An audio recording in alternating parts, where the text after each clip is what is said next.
Next one is IAS 41 agriculture biological assets. So biological asset means what, sir? Biological asset refers to a living plant or a living animal. So it has to be a living organism. Then only we'll cover under the biological assets. Now IAS 41 agriculture talks about two specific items. One is related to the accounting treatment of the biological asset, and the other one is relating to the treatment of the produce from that biological asset. Sir, cow is there. Cow is covered under biological asset. Milk produced from the cow will become an agricultural produce. It will be treated under inventories. Okay, mango tree, bearer plant, property, plant and equipment. Mangoes, IAS 41 agricultural produce, inventory. It will go to IAS 2 inventory. Okay, you have to understand the classification. Next one. Sugarcane plant biological asset. Sugarcane, after cutting it down, harvesting, it will become the agricultural produce, inventory under IAS 2. Till the point of harvest, IAS 41 will be followed. From the point of harvest, IAS 2 will be followed. Okay. Now, what is IAS 41 talks all about, sir? So basically, how to value the biological assets like animal husbandry or poultry or such kind of things. How do we value the biological assets? So you can see here, biological assets shall be measured on initial recognition and at the end of each reporting period at its fair value less cost to sell. Sir, this is one of those standards that does not tell you initial recognition at cost. Initial recognition also will be fair value less cost to sell. Now, why is it so, sir? Suppose I have a, how do I say this without, okay. Let's say we have animal poultry, and this poultry has given birth, the animals in the poultry has given birth to offsprings, like calves or chicken or something like that. Offsprings are there. Now we did not incur any cost to bring those offsprings into the world, right? So what will be the cost of recognition for these kind of biological assets, the newly born animals? How will we recognize the cost of them? There is no cost incurred only. So for that, what we will do, sir, we will always recognize fair value less cost to sell only. Always recognize them at fair value minus cost to sell. And any gains or losses arising out of the fair value changes will be taken to the profit and loss. Here, gain or loss arising on the initial recognition or later subsequent measurement shall be shown in the profit and loss for that period in which it is arising. Now, sometimes we get government grants for the purchase or for this biological assets as well, right? For farms and animal poultries and husbandries, we get some government grants. So when we get some government grants, what we will do is, if it is a unconditional grant means what, sir? No matter whether you satisfy any conditions or not, you will get the grant amount. So in that case, you will directly take that immediate amount to the profit and loss in the first year itself. See, the entity shall recognize the government grant in the profit and loss. Okay, if it is unconditional, immediately. If it is conditional, then when the conditions are satisfied, then we will take it to the profit and loss, the government grant amount. Okay, next one. An entity shall present a reconciliation of the changes in the carrying amount of the biological assets between the beginning and the end of the current period. So whatever fair value changes are there in the biological asset, we have to split into two parts. One is due to biological factors, and the other one is due to fair value changes or market factors. And you have to show them separately in the balance sheet. How much of the change is due to biological reasons like increase in the life of the asset or something like that, and how much is due to market factors. You have to show them separately. How to do that? We do it in the regular classes. Now is not the time to do that, so let's not worry about it. So moving on, I can see people dropping because of too much content, I guess. That's experience. I mean, that is expected. I'm shocked that people have survived till now only because we covered 14 standards till now, 13 standards plus one framework.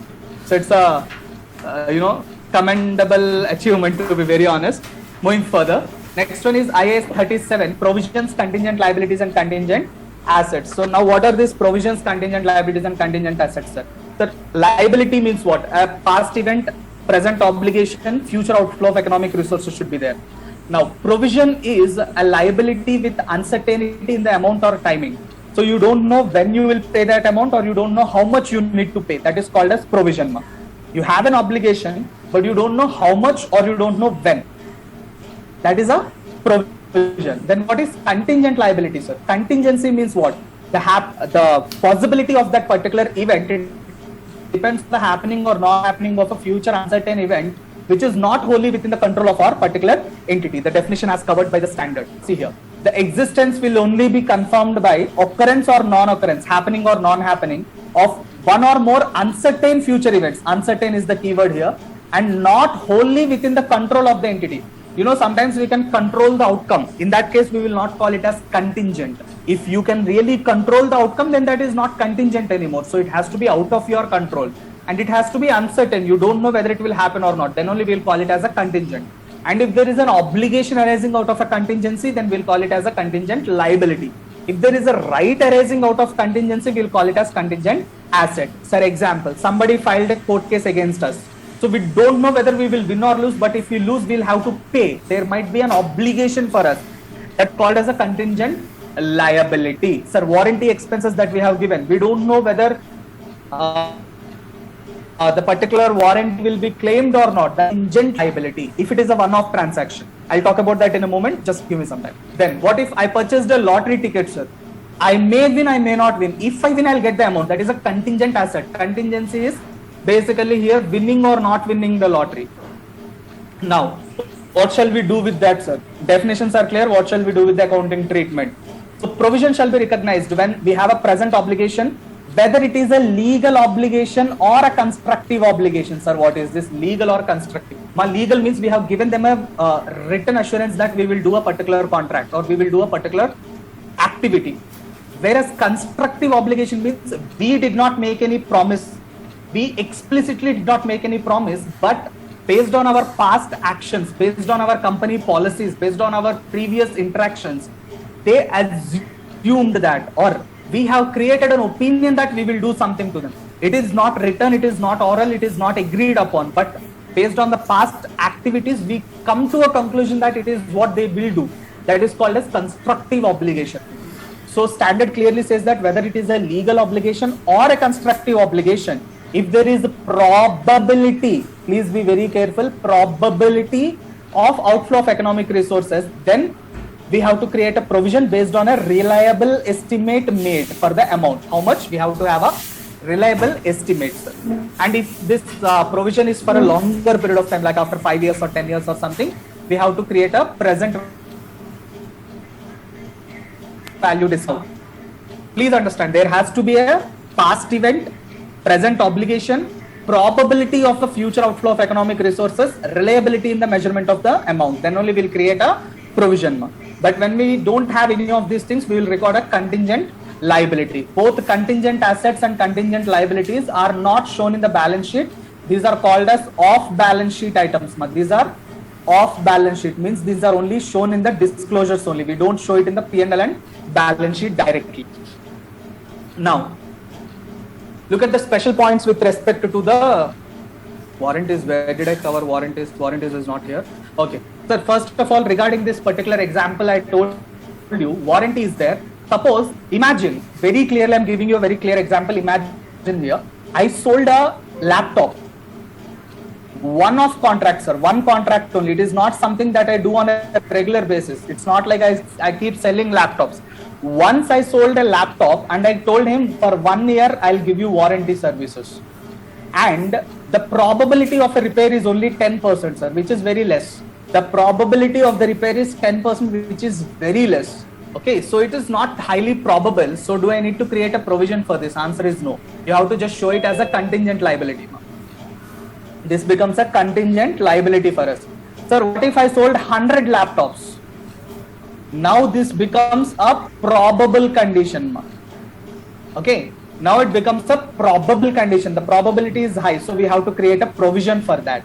For a one-off contract, you understand the possibility of happening, the probability of happening, and based on that, contingent liability or a provision. But if your regular sales are there, then on a given percentage, you have to create an expected provision for warranties. Now, coming to the special points with respect to warranties, future operating losses.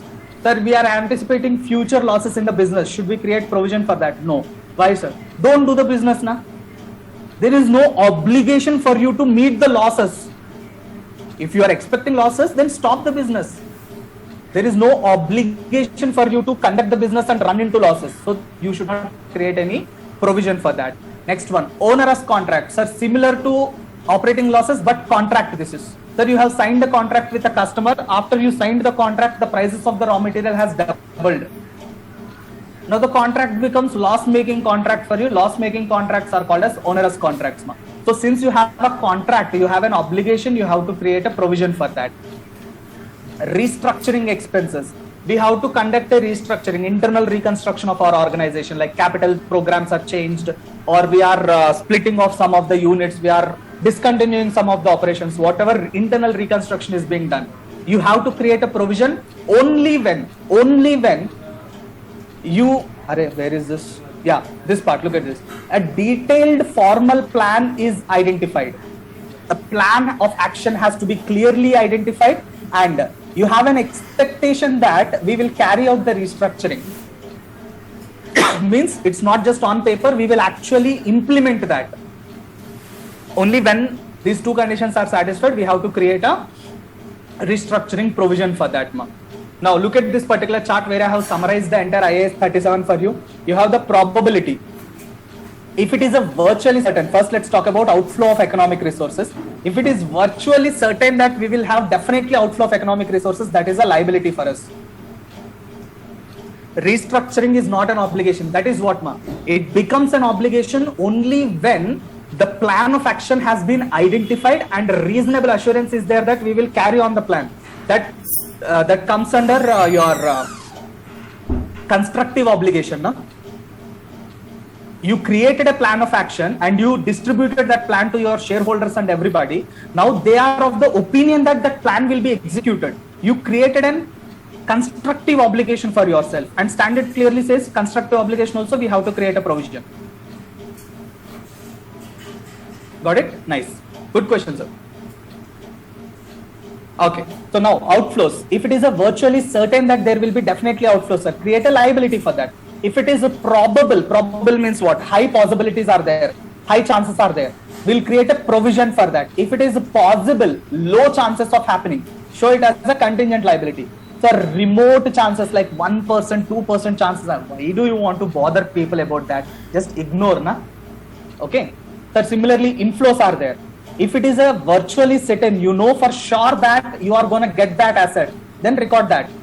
Sir, we are very much sure, but we don't know. High chances are there. Show it as a contingent asset. Less chances or remote chances. Don't create hype for your shareholders. Don't record it in the books of accounts. Okay, asset, you have to follow prudence concept. So that's why asset part, the inflow part is a little different from the outflow part. So please be careful regarding that. So the next dummy standards are 222 standard, that is IAS 10, events occurring after the reporting period. Very basic standard. So events that occur after the reporting period, whether they are favorable or unfavorable. Reporting period means balance sheet date, 31st March or 31st June or 31st December, whatever may be the date you are following. So 30th June, yeah, 30th June. Okay, thank you. So whatever closing period. After that, before the financial statements are authorized by the shareholders. Okay. Sir, please be very careful, Financial statements are not authorized by the board of directors. Please be very careful with these kind of aspects, Board of directors will first approve the financial statements. Okay. First, board of directors get the financial statements prepared and audited by the auditors, accompanied by the auditor's report. Then the board of directors will approve the financial statements for issue to the shareholders. Shareholders will authorize the financial statements which will be submitted to the NCA, Ministry of Corporate Affairs. Approval is different from authorization. Please don't get confused. So as long as the shareholders do not authorize the financial statements, till that date modifications can be done. Even if the directors approved the financial statements, they can re-prepare and redo the audit procedures. Not a big deal. But once authorized by the shareholders, revisions or modifications are not allowed. So till the point of authorization, whatever events are happening, those are all called as events occurring after the reporting date. They can be favorable or unfavorable. There are two types of events. One is where the conditions are already existing as on the reporting date. Already on balance sheet date, you know that something is going to happen. There are factors or there are reasons to believe that something is going to happen. They are called as adjusting events. Or there are factors, there are no indications, sir. As on 31st December, when I am closing my books, no indications are there. Suddenly something happened, like an earthquake happened. or one of my major debtors, like the best customer has gone bankrupt and he's having a huge pending payable for us or receivable for us basically. So these are unforeseen events where indicators do not exist as on the balance sheet date. So first what you will do, check if there is any indicators existing as on the balance sheet and only new evidence has been gathered, then they are called as adjusting events. So adjust the financial statements, make the modifications required. If evidences were not, if indicators were not previously available and new evidences are gathered now, so in that case, check whether the going concern is getting impacted or not. If going concern is getting impacted, then that will become adjusting event. If going concern is not getting impacted, check whether it is material or immaterial. If it is material, then give a disclosure for that. If it is immaterial, then ignore that basically. So immaterial items we do not consider in the financial statements only. So we will ignore that while preparing the financial statements. 10 minutes we have. So let's, I don't think taxes can be done in 10 minutes. EPS, yeah, EPS we can do in 10 minutes, I guess. Just the formula based, so I'm not going to stress much on the formula, so I'll go with EPS. So EPS, what is EPS, sir? EPS is calculated as the earning per share. So it is calculated as the earnings available to the equity shareholders divided by the weighted average number of shares. Now, what are earnings available to the equity shareholders? The numerator, that is the profit after tax of the company plus the other comprehensive incomes minus the dividends distributed to the preference shareholders. So earnings available to equity shareholders minus preference dividend is the numerator divided by number of shares. Number of shares has to be time apportioned weighted average number of shares. So if any new shares are issued during the current period, they also have to be weighted based on the time period. Like if in the middle of the year, if we issue into 6/12, if for 3 months we issued into 3/12, like that, whatever it is, we have to do the time apportionment and then show it in the number of shares. Now, having said that, so basic EPS is earning available to equity shareholders divided by weighted average number of shares. Now, bonus shares, if there are any freshly issued shares, for full value issue, you have to take the period of issue, date of issue as the period. If they are bonus shares, you have to consider the original date of the original issue. For bonus shares, even if they are issued during the current period, there is no increase in the economic resources. So what we have to do, we have to assume as if they are in the existence from the beginning of the period. Then coming to the right shares. Right shares are those shares which are issued during the period at a price which is less than the full value of the share, less than the market price of the share. So basically what you have to do, you have to calculate TERP, theoretical ex-right price, which is calculated as existing number of shares multiplied by their market price. This will give you the current net worth of the company plus new issued shares into the issue price. How much did we get additionally? Existing value plus new value. Together total value divided by existing shares plus new shares, total shares. That will give you the value per each share after the issue. That is called theoretical ex-right price. So based on that, you calculate how many shares should have been issued. That will be full issue price, and any surplus amount will, any surplus number of shares will become the bonus shares. Okay. Diluted EPS means if you have any convertibles or share options or share warrants, we'll calculate diluted EPS. So that is calculated as the current earnings plus the notional extra earnings. Sir, what is this notional extra earnings? Interest into 1 minus tax rate, basically. Sir, if I have debentures or borrowings or loan notes or whatever it is, if they are converted into equity, I'll not pay the interest anymore, so I'll not get any tax advantage. So the savings would be interest net of taxes, interest into 1 minus tax rate. And the denominator would be existing number of shares plus converted shares, notional extra shares. How many shares will be newly added? For your kind information, diluted EPS was previously not there. As per SEC guidelines, Securities Exchange Commission of US, like we have SEBI in India, US has Security Exchange Commission. So as per their requirement, diluted EPS has been brought into the picture. They asked, what if the convertibles are converted into equity shares? What will be the EPS in the future? So that is called as diluted EPS. Okay, this is just a formula based standard, so you guys can rather refer to that later. Okay, IFRS 15, impossible to start at this moment.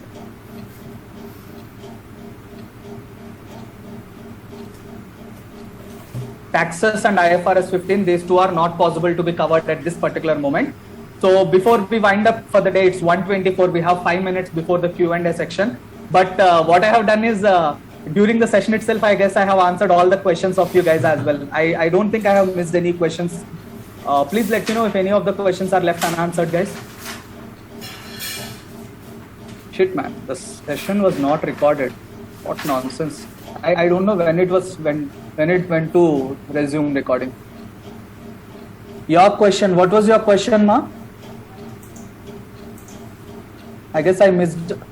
Okay, I had one question. For investment property revaluation, can we set off the losses from previous years too, like the PP revaluation? No, there is no concept of previous year set off, Ma, because for investment properties, gains or losses are immediately taken to P&L. There are no reserves that are created, na. If there are reserves, you can utilize them, but you are immediately taking them to the P&L, na. So there is no concept of previous year's revaluation reserves and all.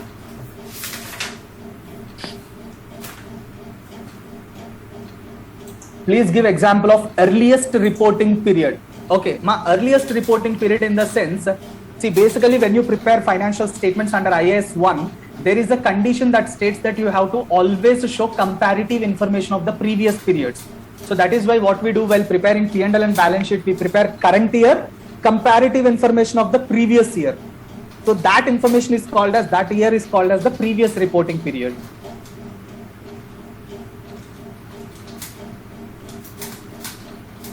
So what you have to do, if there are any retrospective impacts, either due to IFRS 1, first time implementation of IFRS, or because of IAS 8, that is accounting policy changes, if due to any of these reasons, if you have retrospective impact, so what you have to do is you have to adjust it from the opening balance of the previous year's retained earnings, not current year retained earning opening balance. You have to adjust in the previous year opening balance of retained earnings. That is the earliest reported period.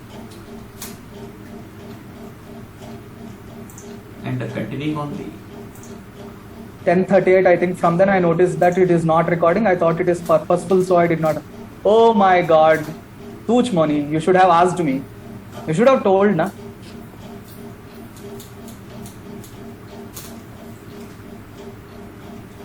Cool. Anyways, no problem. I thought we'll record it and put it on YouTube, but no big deal. I don't care. It's fine. It's just 6 hours, so that's fine. In case of investments, unmute option. Okay, sir, done. Just a second.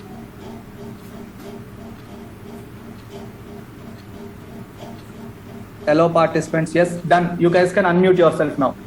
Yeah, tomorrow we will do it, pakka. Okay. Premchand, okay. In case of investments, opted to show us cost measurement model. Why it was not subsequently allowed to change to fair value? Okay.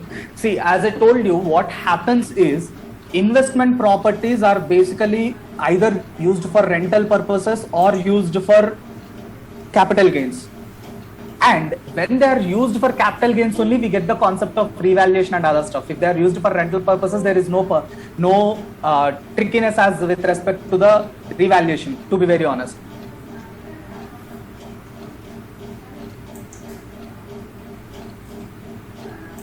Okay, and second thing is too many fluctuations can happen if this model change is allowed. Investment properties is a very volatile area, very sensitive area. People can do all kinds of manipulations with respect to the fair valuations. They can increase the fair value to manipulate the profits. They can reduce the fair value to manipulate the profit. You can ask me, even in PP also we can do revaluation reserves and we can hype up the assets now. But revaluation gains do not go to profit and loss, they go to OCI. But whereas investment properties, gains or losses go to P&L. So if they do manipulations by changing the model of accounts, our profit and loss will get manipulated heavily. And that will result in a distorted financial information given to the shareholders. So because of that, basically what happens is investment properties, they do not allow to change the method of accounting.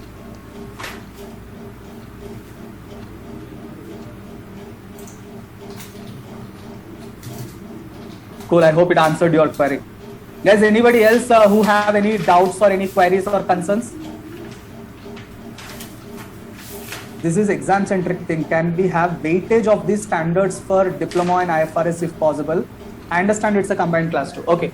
For diploma in IFRS, weightage as such, see the problem is, first question in diploma in IFRS comes from your consolidated financial statement. So I'll give 25% weightage to the consolidated financial statements. Straight away gone.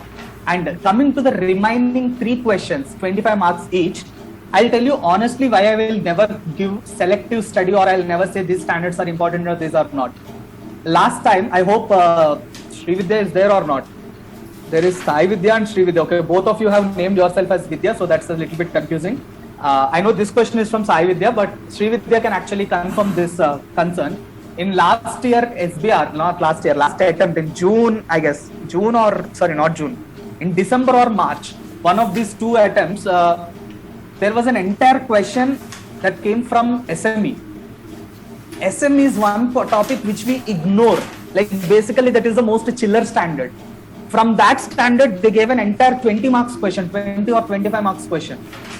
And in diploma in IFRS, one of the key areas which students usually ignore because it is very difficult, that is cash flow hedge accounting. In IFRS 9 financial instruments, the cash flow hedge accounting is a very tricky area. They tested that for 20 marks, 25 marks, not 20, 25 marks they tested that. Never did that before.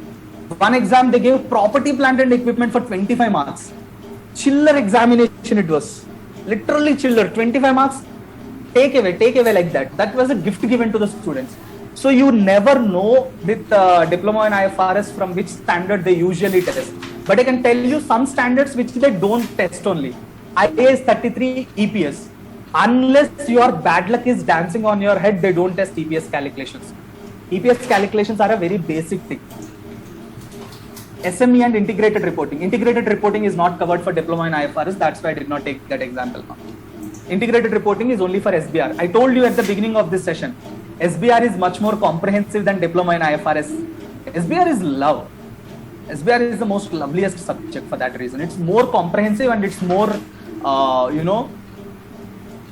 do I say that? Knowledgeable. More than diploma in IFRS holder, I will give more weightage to an SBR passed out student than a diploma in IFRS. Even though I did diploma in IFRS myself, I know still SBR is much more conceptual than diploma in IFRS. Okay, anyways, so for DIP IFRS, as you have asked me, yes, my Zoom link for tomorrow will also be the same thing. Vidya, as you have asked me weightage and all, I'll tell you a few points. That is, IAS 1 presentation is not important. Interim financial reporting not important. 520 23 not important. Borrowing costs, they don't test you much. Inventories very rarely tested. 41 also very rarely tested. 37 very frequently tested. 10 very rarely tested. 12 IAS 12 income taxes, they don't include it as a separate question. They include income taxes in every question. That is the biggest nuisance with income taxes. They cover it in every question. In consolidation, they'll put in income taxes. They'll say deferred tax adjustment to be done for this particular item, like that. EPS not really important. Revenue very important. I just love this session. You made me sit effectively almost for 2 hours. Kudos. Teaching and analyzing style. Thank you. Looking forward for more sessions like this. Thank you. I'm also looking forward for more sessions like this. I am shocked to see people sitting for 2 hours, 2.5 hours myself. And by the way, it's not 2 hours, it's 3 hours. 10:30 to 1:30, 3 hours. We have recording for last 1 hour. Acha, okay. Fine, sir. I thought I'll record it once I saw that, but yeah. I was like, okay. Yeah, Prem. Tell me, sir. Yeah, just one last doubt, and this is with respect to IAS 8, which is on accounting policy, change in estimates and errors. So the Yes. point is on practicability. Like with respect to the errors, when we spoke about we need to apply from the retrospective effect, and if something is not practically possible, we can take the advantage and we may avoid that practice, like going back Yes. for 2 4 years. Is it something Yeah. applicable only to errors, or can I take the advantage for change in accounting policies as well? No, it is for policies. Okay. For errors, do I need to mandatorily go back? For errors, what happens is we cannot see the problem with errors is if we have already distributed the financial statements to shareholders and if they are already approved by the authorized by the shareholders, then you cannot go back and change the financial statements. That is not allowed. Very few countries, even in India also, we have a restriction that only 3 years financial statements can be modified by maximum. And even in that case, again, you have to do a general meeting, you have to conduct special general meeting, you have to conduct, and again, you have to give all the revised financial statements and all that stuff. So IFRS does not provide for situations like that. What IFRS suggests is that if you find out any errors in the previously authorized financial statements, rectify them and adjust in the opening balance. Ratification is a different concept. Ratification means just approving the change. No, ratification is done by the auditors, basically. For approval of, reappointment of the auditors, we do ratification. That means we don't pass a new resolution. We just say that, yes, the previous auditor can continue in the company for this year as well. Without passing a new resolution, if we are accepting something, that's called ratification. Okay, so for errors, it is only the opening balance to be adjusted. Yes, opening balance of the previous reported, earliest reported period. See, for example, I'll tell you a very easy example to understand. We have purchased one asset in the previous year, in the middle of the year, but while preparing the depreciation schedule, I forgot to take this newly added asset in the depreciation schedule. I only took the opening assets and calculated depreciation. This newly purchased asset, I forgot. And I authorized the financial statements also, auditors also missed it somehow, assume hypothetically. Yeah. Now what we will do is, opening balance, depreciation amount, what should have been deducted, we will deduct it from the opening balance of the assets as well as opening balance of the retained earnings. Okay. At the earliest reporting. Yeah, if it belongs to like 2 years or 3 years before, then opening balance of the earliest reporting period.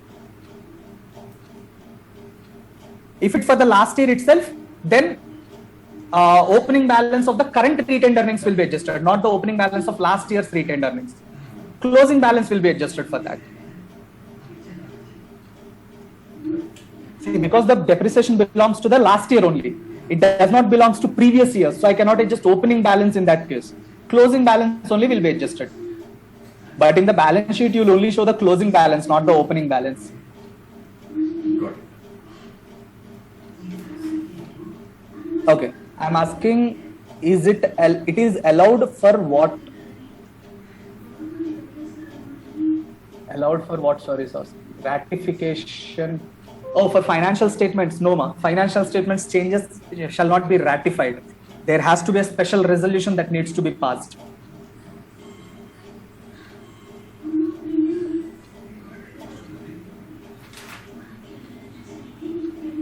Okay. I hope I have addressed all the queries relating to the doubts and all that stuff. And I actually did go a little bit deeper than what I thought. I thought it will be more, overview or outline than this much depth. I did not expect to go this much depth. But anyways, that's good. We have covered almost all everything except for 12 and 15. That's fine. I'll do that tomorrow. No issue. Okay, guys. I hope there are no other doubts. If you have any doubts, you can ask me. This is a Q&A session only. Already 15 participants have left the session. Exactly at 1:30. No doubts, so they left. I guess no other doubts I then? have a small doubt related to audit, but not SBR. Go ahead, What Manoj. auditing standards are followed by US, and how is it different from international auditing standards?